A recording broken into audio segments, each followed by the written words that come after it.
Ada yang tahu ini penyakit apa? Atau ada yang pernah lihat langsung? Iya, ini adalah penyakit kaki gajah. Sayangnya, masih banyak orang belum aware tentang penyakit ini. Atau mungkin sekedar tahu doang. Nggak pernah tahu apa penyebabnya, gimana gejala awalnya, bahkan cara pencegahannya pun juga nggak tahu. Padahal kasus ini masih banyak banget di Indonesia. Saya, Anda, anak Anda, kita semua yang tinggal di Indonesia, semuanya berisiko tertular penyakit ini. Yang nggak mau tertular, silakan simak terus, jangan di skip. Tonton videonya sampai habis. Saya Dr. Lucky Spesialis Anak, selamat datang di channel Dr. Lucky TV.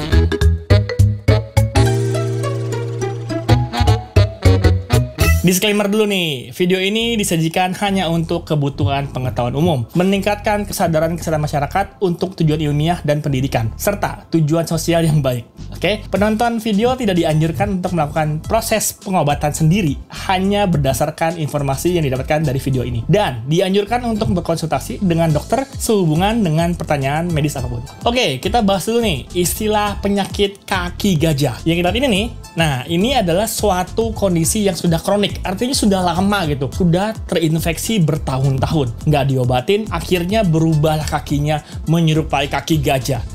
Nah, sebenarnya nama asli dari penyakit ini adalah filariasis limfatik. Filariasis itu artinya adalah infeksi cacing filaria. Kalau limfatik itu artinya adalah sistem limfatik atau getah bening. Jadi, ketika cacing filaria ini menyerang sistem limfatik, maka disebutlah dengan filariasis limfatik. Oh, cacing dong. Berarti gara-gara nyeker dong. Gara-gara nggak pernah cuci tangan dong. Ini agak beda. Penularan filariasis ini mirip kayak DBD dan malaria. Betul, penularannya itu lewat nyamuk. Jadi, waktu ada nyamuk nih yang terinfeksi filaria, ngisep darah manusia. Nah, larva-larva yang ada di liur itu ikut masuk nih ke dalam tubuh kita. Nah, di dalam tubuh manusia, hiduplah nih larva-larva ini sampai jadi cacing dewasa beranak pinak semuanya. Nah, ketika yang terkena filariasis ini digigit nyamuk, maka namanya mikrofilaria atau larva yang kecil itu di dalam darah terhisap ke dalam tubuh nyamuk. Dan kalau nyamuk ini gigit orang lain, nah masuk lagi tuh penyakit filariasisnya. Jadi muter-muter terus sakitnya. Makin lama makin banyak orang yang kena, makin banyak orang yang tertular. Terus gimana nih dok gejala awal filariasis ini? Nah, masalahnya nih, sebagian besar kasus filariasis, khususnya pada anak-anak, seringnya itu tanpa ada gejala. Jadi, tanpa disadari, cacing filaria ini diem-diem masuk ke dalam sistem kelenjar getah bening. Nah, waktu getah beningnya rusaknya udah parah nih, baru nanti muncul gejalanya. Dan, yang jadi kekhawatiran, meskipun orang itu belum ada gejalanya nih, dia sudah bisa jadi sumber penularan bagi orang lain. Nah, cara untuk tahu pasti nih bahwa dia kena filariasis atau enggak, satunya adalah dengan cara diambil darah.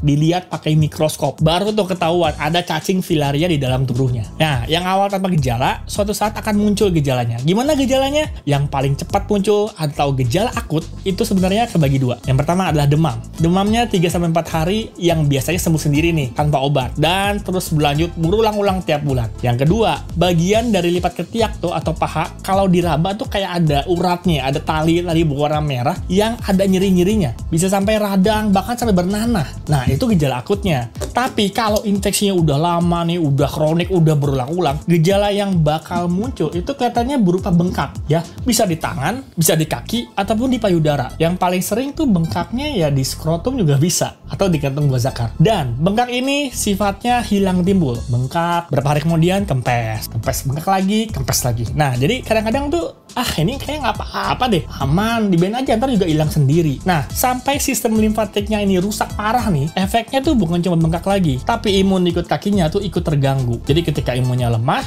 terjadilah infeksi kulit berulang. Semua bakteri masuk, jamur masuk, sampai kulitnya jadi fibrosis atau jadi rusak gitu ya, terbentuk jaringan ikat. Barulah dia jadi keras, jadi kaku, jadilah bentuknya seperti kaki gajah yang kita lihat ini nih. Nah, kalau udah begini nih kondisinya nih, sayang ini udah jadi disabilitas atau jadi cacat ini ya. Cacatnya sudah seumur hidup. Dan nggak cuma mengganggu secara fisik ya kan, tapi mental pasien juga kena ya, pasti terpengaruh. Karena stigma kaki gajah itu masih kuat di masyarakat kita. Sayang banget. Nah, di beberapa keadaan nih, kalau yang diserang pembuluh darah di ginjal, bisa juga timbul masalah kencing. Kayak kencingnya seperti susu gitu ya, kencingnya berdarah, ataupun susah kencing. Saya yakin kita semua tuh nggak ada yang mau ya kena filariasis. Amit-amit nih, jangan sampai malah anak kita yang kena.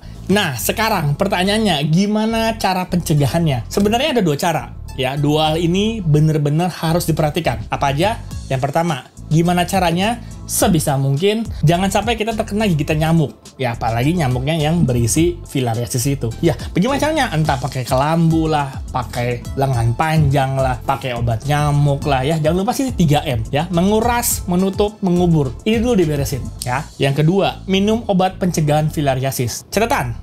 Catatan, ini hanya khusus bagi yang daerahnya masih termasuk daerah endemis filariasis ya. Nggak usah bingung ya.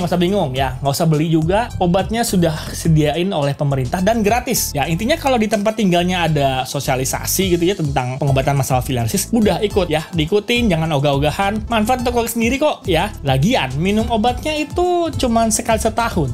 Ya, diulang selama 5 tahun, jadi totalnya cuman ya 5 kali minum lah. Ribet nggak? Nggak kan, ya kan? Nah, semakin banyak orang yang minum obat ini, lambat laun kasusnya akan semakin turun. Dan otomatis risiko penularannya juga semakin berkurang. Jadi nggak usah takut, ya. Nggak diracunin kok, percayalah ya. Obatnya diminum aman, oke ya? Oke semuanya, udah jelas ya, yang tentang penyakit kaki gajah ini ya. Semoga yang tadinya belum tahu, jadi tahu gitu ya. Dan yang udah tahu nih, makin tahu. Nah, satu lagi nih, pesan penting dari pembelajaran kita saat ini. Semakin banyak orang yang aware dengan filariasis, semakin besar harapan kita untuk berhasil mengeliminasi penyakit ini dari Indonesia. Amin. Ya kan? Terima kasih sudah menonton. Kalau ada pertanyaan silahkan komentar. Jangan lupa like dan subscribe. Sampai ketemu di video berikutnya.